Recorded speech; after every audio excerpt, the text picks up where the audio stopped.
റോജൻ, നാളെ ഡൽഹി നിയമസഭാ തെരഞ്ഞെടുപ്പ് നടക്കുന്ന ദിവസം പ്രയാഗ്രാജിലെ മഹാകുംഭമേളയിൽ പങ്കെടുക്കുമെന്നാണ് മോദി പ്രഖ്യാപിച്ചിരിക്കുന്നത്.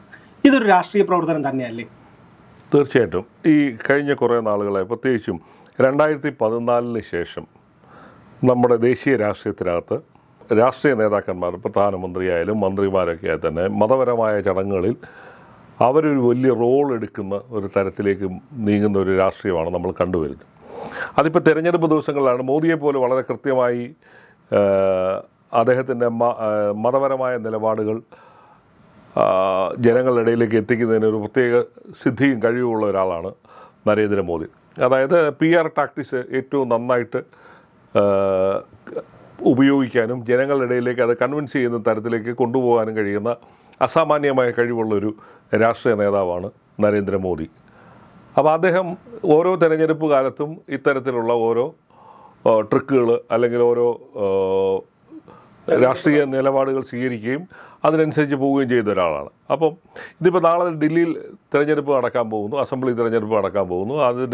അത് അവിടെ നടക്കുമ്പോഴാണ് അദ്ദേഹം ഈ പ്രയാഗ്രാജിൽ ഈ കുംഭമേളയിൽ പങ്കെടുക്കുന്നതിന് വേണ്ടി അദ്ദേഹം പോകുന്നത്.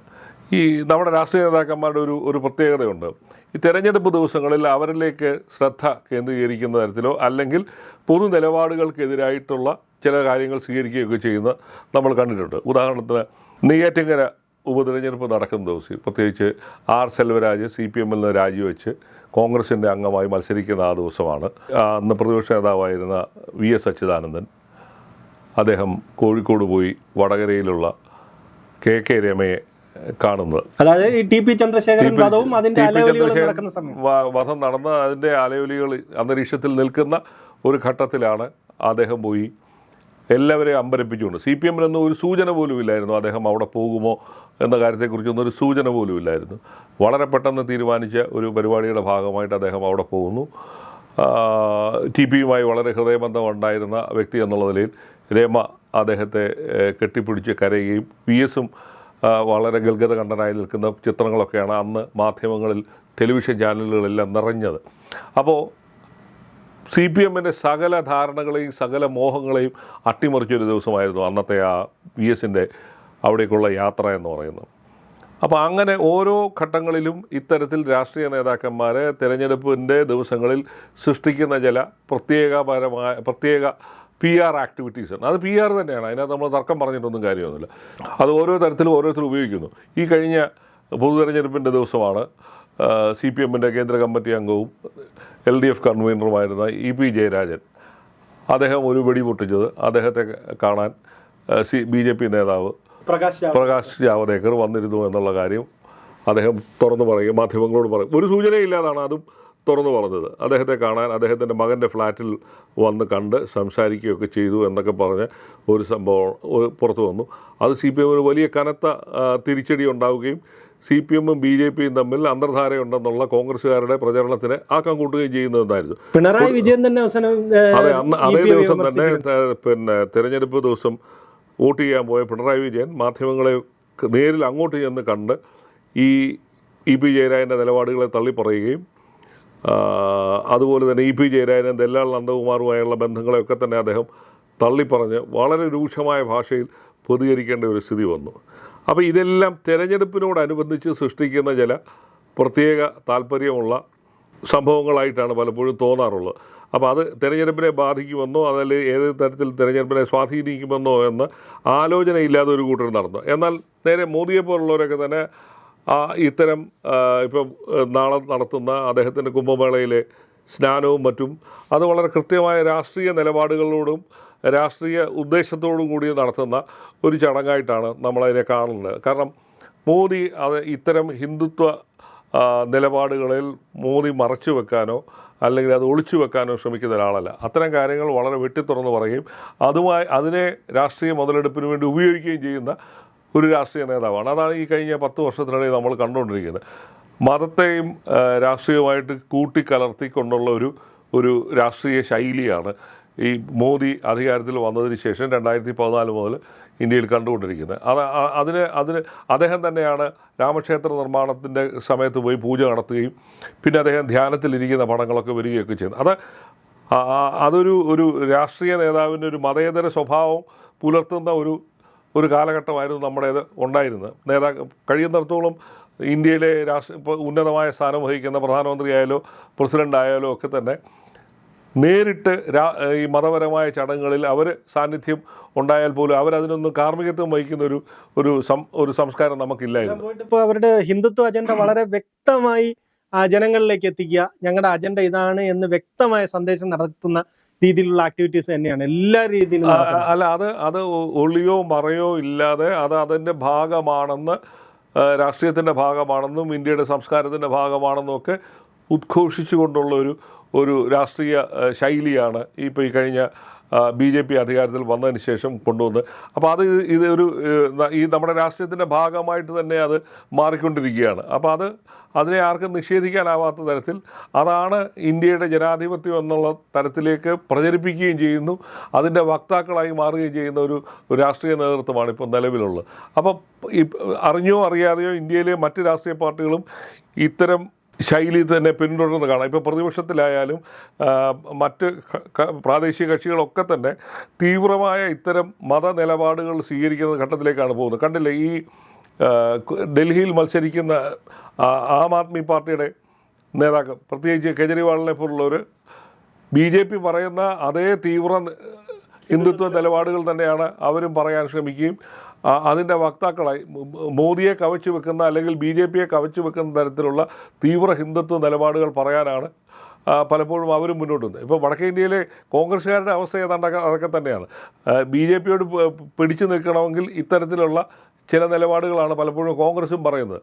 അപ്പോൾ അതാണ് നമ്മൾ കണ്ടുകൊണ്ടിരിക്കുന്നത്. ഇതെല്ലാം ഈ നമ്മൾ കഴിഞ്ഞ 70 വർഷമായിട്ട് അല്ലെങ്കിൽ 10-60 വർഷമായി പിന്തുടർന്നു വന്ന രാഷ്ട്രീയ ശൈലിക്ക് അപ്പുറത്തേക്കുള്ള ഒരു നിലപാടുകളിലേക്ക് പോവുകയാണ്. അതൊരു അപകടകരമായ ഇതാണ്. രാഷ്ട്രീയ നേതാക്കന്മാർ മതത്തിനെ നിന്ന് ഒഴിഞ്ഞു നിൽക്കണമെന്നുള്ള നമ്മുടെ ഒരു സങ്കല്പം, അത് നമ്മൾ പുലർത്തിക്കൊണ്ടുവന്ന കീഴ്വഴക്കം, അതൊക്കെ തന്നെ മാറുകയാണ്.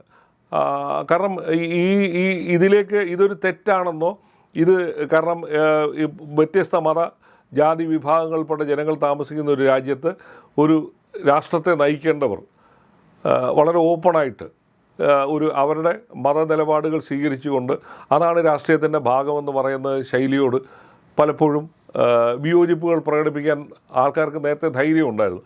ഇന്ന് പലർക്കും അതിന് ധൈര്യമില്ലാതെ വരുന്ന സ്ഥിതിയാണ്.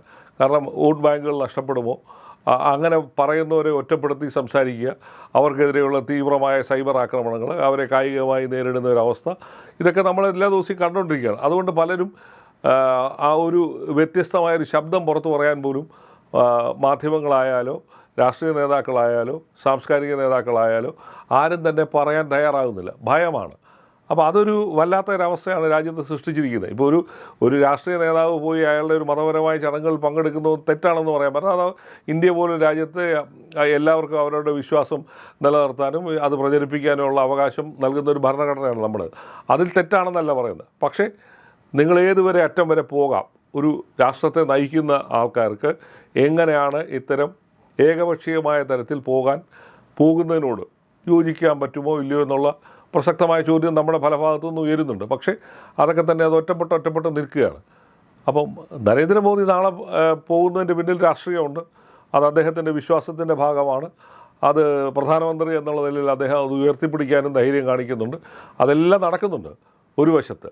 പിന്നെ മറുവശത്ത് തന്നെ ഇതിനെ ചോദ്യം ചെയ്യുക അല്ലെങ്കിൽ ഒരു എതിർ ശബ്ദം ഉണ്ടാകുന്നതിനെ വളരെ സംഘടിതമായ രീതിയിൽ ആക്രമിച്ച് നിശബ്ദരാക്കാനും ശ്രമിക്കുന്നത് കേട്ടോ. ഈ കോൺഗ്രസിൻ്റെ പ്രസിഡന്റ് മല്ലികാർജുൻ ഖാർഗെ പറഞ്ഞപ്പോഴത്തേക്ക് അദ്ദേഹം ഈ കുംഭമേളയ്ക്കെതിരായിട്ടല്ല പറഞ്ഞത്. പക്ഷേ ഗംഗയിൽ മുങ്ങിയാൽ ദാരിദ്ര്യം തീരുവില്ല എന്ന് പറഞ്ഞതിനെതിരെ ശക്തമായ പ്രതിഷേധങ്ങളാണ് പല ഭാഗത്തുണ്ട്. ഇപ്പോൾ കഴിഞ്ഞ ദിവസം ജോൺ ബ്രിട്ടാസ് പറഞ്ഞു, CPMൻ്റെ MP ആയ ജോൺ ബ്രിട്ടാസ് പറഞ്ഞത്, ചൈനയിൽ വലിയ തോതിൽ AI വിപ്ലവം നടക്കുന്നു, നമ്മളിവിടെ ഗംഗയിൽ നമ്മളിവിടെ കുംഭമേളയിൽ കുളിക്കുന്നതിനെക്കുറിച്ചാണ് ആലോചിക്കുന്നത് പറഞ്ഞു. അതിനെതിരായി ശക്തമായ എതിർ ശബ്ദങ്ങൾ ഉയരുകയും പിന്നെ ബ്രിട്ടാസിൻ്റെ നിലപാടുകളെ ചോദ്യം ചെയ്യുകയൊക്കെ ചെയ്യുന്നു. അതിലൊന്നും ഒരു തെറ്റില്ല. ആർക്കും പിന്നെ അഭിപ്രായങ്ങൾ പറയാനും എതിരഭിപ്രായങ്ങൾ പറയാനും ഒക്കെ അവകാശമുണ്ട്. പക്ഷേ രാഷ്ട്രീയം പോകുന്ന ഒരു മതത്തിൻ്റെ ഉള്ളിലേക്ക് രാഷ്ട്രീയം ചുരുങ്ങിപ്പോകുന്നു എന്ന് പറയുന്ന ഒരവസ്ഥയുണ്ട്. അത് വേണോ എന്റെയോ എന്ന് രാഷ്ട്രീയ നേതാക്കന്മാരും ജനങ്ങളുമാണ് തീരുമാനിക്കുന്നത്.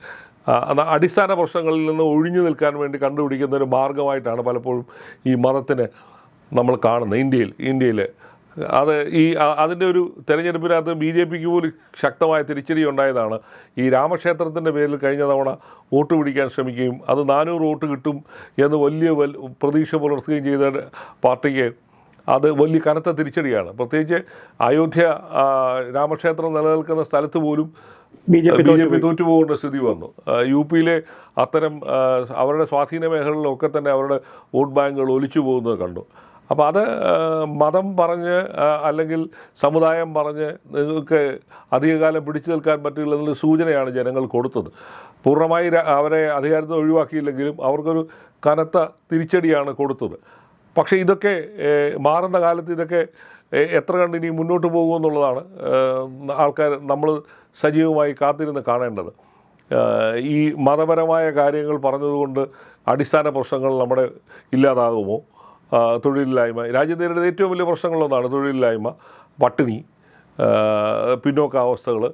അതിലൊന്നും വലിയ മാറ്റങ്ങളൊന്നും വന്നിട്ടില്ല. അങ്ങുമിങ്ങും വികസനത്തിൻ്റെ കാര്യം പറഞ്ഞാൽ നമ്മൾ ആവേശങ്ങളൊന്നും എന്നല്ലാതെ അടിസ്ഥാന പ്രശ്നങ്ങളിലൊന്നും തന്നെ ഇപ്പോഴും മാറ്റങ്ങളൊന്നും വന്നിട്ടില്ല. തൊഴിലില്ലായ്മയാണ് ഏറ്റവും വലിയ രൂക്ഷമായ പ്രശ്നമായി നിൽക്കുന്നത്. രാജ്യത്ത് അഭ്യസ്തവിദ്യരായ ചെറുപ്പക്കാരുടെ ഇതൊക്കെ നിൽക്കുമ്പോഴാണ് നമ്മൾ ഇതുപോലുള്ള ഗിമ്മിക്കുകൾ പറഞ്ഞ് അതിനകത്തുനിന്ന് ശ്രദ്ധ മാറ്റാനുള്ള ശ്രമങ്ങൾ നടത്തുന്നത്.